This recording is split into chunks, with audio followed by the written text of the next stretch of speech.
Hey guys, good morning. Welcome back to our channel, The Eton Squad. My name is Eddie. So for today's video ay ang arrival travel rules ng mga former Filipinos or balikbayan na babiyahe papuntang Pilipinas para sa April of 2024.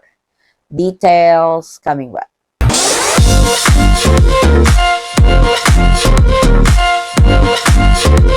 So, panibagong buwan na naman kabayan, ating i-update ang inyong mga travel requirements sa inyong pag-uwi sa Pilipinas bilang isang former Filipino or balikbayan para sa buwan ng Abril 2024.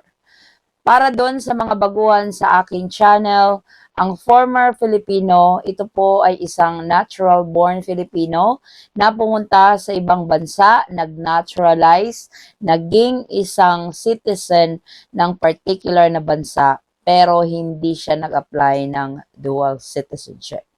Ang former Filipino actually is under the foreign nationals category.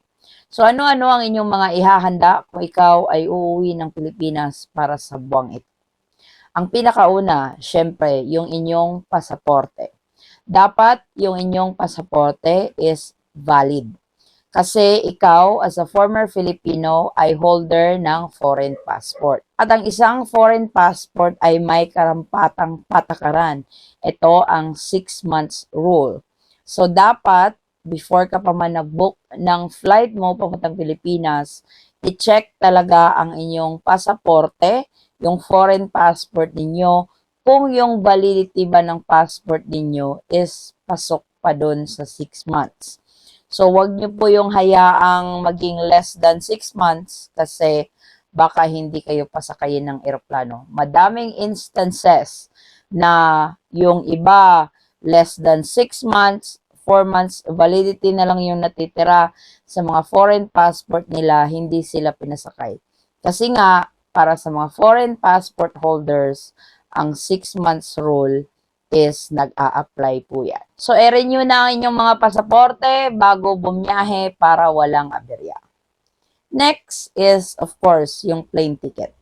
As a former Filipino or balikbayan, isa ito sa mga perks ninyo bilang isang former Filipino na pwede kayong bumili ng one-way ticket. Meron tayong mga kababayan na hindi pinapasakay, hinahanapan ng visa, o hinahanapan ng onward ticket kasi may mga ibang airline staff na hindi familiar sa rules ng balikbayan or former Filipino. Ang gawin niyo po nito kabayan, madaming advisory sa balikbayan privilege sa mga website ng Philippine Consulate. I-print ninyo ito that you guys can travel to the Philippines on a one-way ticket para hindi kayo i-question. Andyan, naka-black and white, may proof na pwede kayong bumiyahe on a one-way ticket. Yung e-travel required pa rin sa mga former Filipinos or balikbayan na uuwi ng Pilipinas. So sa bagong update ng e-travel, ngayon kayo ay mag-create na ng account. Hindi gaya dati na diretso lang registration. Ngayon, kailangan mong mag-create ng account. Sa pag-create ng account, pwede mo siyang gawin anytime. Kung medyo malayo-layo pa yung biyahe mo papuntang Pilipinas, ngayon pa lang pwede ka nang mag-create. Yung travel declaration, yung pag-generate ng QR code, 3 araw yun bago yung alis mo. So for example, yung biyahe mo sa Pilipinas is sa December pa. Ngayon pa lang, pwede ka na mag-create ng e-travel account. Pagdating ng December, 3 days before ka aalis papuntang Pilipinas, mag-login ka sa e-travel at mag-generate ka ng QR code. I-input mo yung mga travel details mo and everything. Same pa rin yung sa dati, pero medyo binago lang nila ng konti. Pero, ganun pa rin yung process at mag-generate ng QR code. So, kung meron kayong kasamahan, pwede nyong i-add as a family member under one account. Hindi kailangan kanya-kanya mag-create kayo ng account. Gagawa tayo ng video niyan kung paano mag-add ng family member under one account sa e-travel. Balikbayan privilege. As a former Filipino, ito ay isang pribilehiyo ng Philippine government sa mga magbabalikbayan na mga nag-naturalize sa ibang bansa. Ito ay mabibigyan kayo, eligible kayo for a 1-year balikbayan visa. May mga kailangan lang kayong dokumentong ipapakita kasi 1 year din yun ha. Upon arrival, mabibigyan kayo ng 1-year balikbayan visa for free. As a former Filipino, kailangan mo lang i-prove yung pagiging former Filipino mo, basically. Ito ay magpapakita ka sa isa lang sa mga sumusunod na dokumento na ibabanggit ko. Ang pinakauna is yung old or expired Philippine passport mo. Kapag ikaw ay nag-naturalize, yung Philippine passport mo, magiging null and void na yun. Huwag mo yun itapon kasi magagamit mo yun to prove na former Filipino ka to avail for the 1-year visa. Lalong-lalo na kung magtatagal ka sa Pilipinas. Yung pangalawa is yung Philippine birth certificate mo. Isa din yun sa mga proof na former Filipino ka.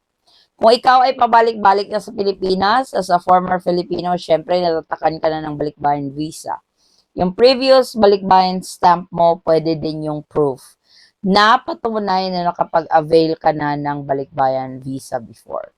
So, hindi naman lahat ng tatlo na nabanggit ko kailangan mong ipakita. Isa lang sa mga yon, pwede na. Alam ko may iba na namang magsasabi na andon sa pasaporte, andon sa foreign passport mo na country of birth is Philippines. Yes, may nakakalagpas naman sa immigration na kapag nakita nila na yung country of birth is sa Philippines, is tatatakan ka. Pero meron at merong mga immigration officer that they go by the book. So, manghihingi sila ng proof that you were a former Filipino. So, ihanda lang po yung isa sa mga dokumento na nabanggit ko kung gusto nyo lang namang mag-avail ng balikbayan visa. Pero kung yung trip nyo sa Philippines is very short, hindi nyo naman kailangan mag-avail ng balikbayan visa, so it doesn't matter kung magpapakita ka ng proof that you were a former Filipino. Ito natatanong pa rin doon sa mga unvaccinated. So, ang mga unvaccinated, you guys can come to the Philippines with no problem na. Kasi yung COVID-19 restrictions sa Pilipinas, matagal na pong na-lift yon. Wala na po yung RT-PCR test, wala na po yung antigen, hindi na nga sila naghahanap ng vaccination card or vaccination certificate. So, may iba tayong mga kababayan na akala nila required pa rin yun sa mga unvaccinated. Travel insurance, gaya ng sinabi ko noon sa isa sa mga videos natin or sa ating mga travel updates na ang travel insurance is optional na ito. Hindi gaya dati na mandatory. Ngayon, optional na siya.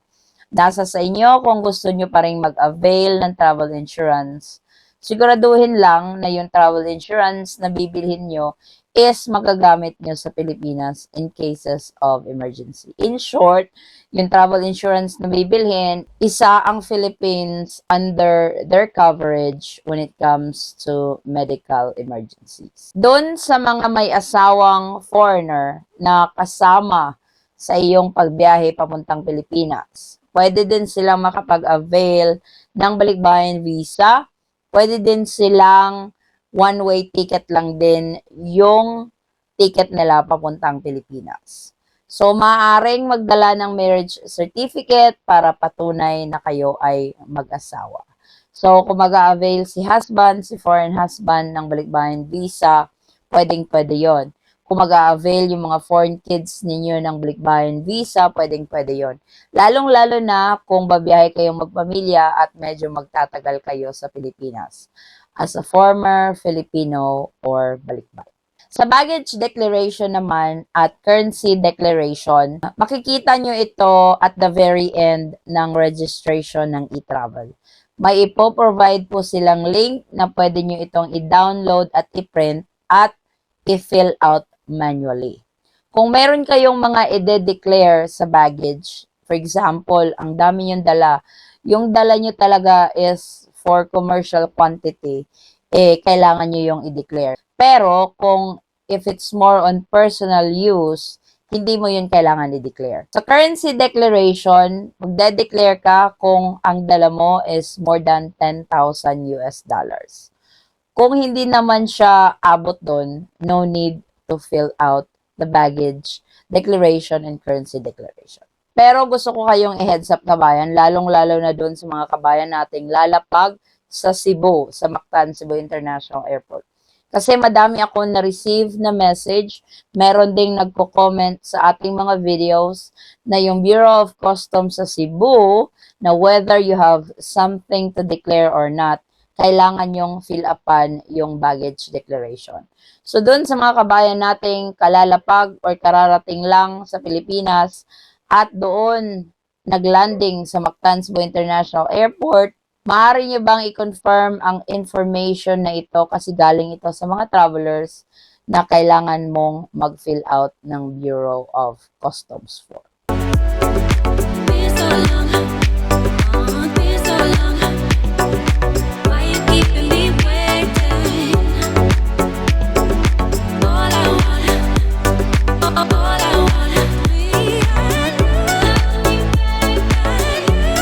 So, ihanda lang po ang mga requirements na nabanggit kabayan para walang aberya ang iyong pag-uwi sa Pilipinas para sa buwan ng Abril 2024 bilang isang former Filipino or balikbayan. So, ito po ang ating latest travel updates patungong Pilipinas. Maraming salamat po sa inyong patuloy na pagsubaybay, tiwala at suporta sa aming channel, The Eton Squad. Kung kayo man po ay may mga katanungan, maaari lang pong mag-comment sa video ito or pwede nyo po akong i-direct message sa ating Facebook page, same handle, The Eton Squad. Muli kabayan, ako'y nagpapasalamat at naway ang inyong biyahe papuntang Pilipinas ay maging smooth, hassle-free at stress-free. Magkita-kita po tayo sa ating susunod na travel update. Stay safe, stay healthy, and God bless everyone.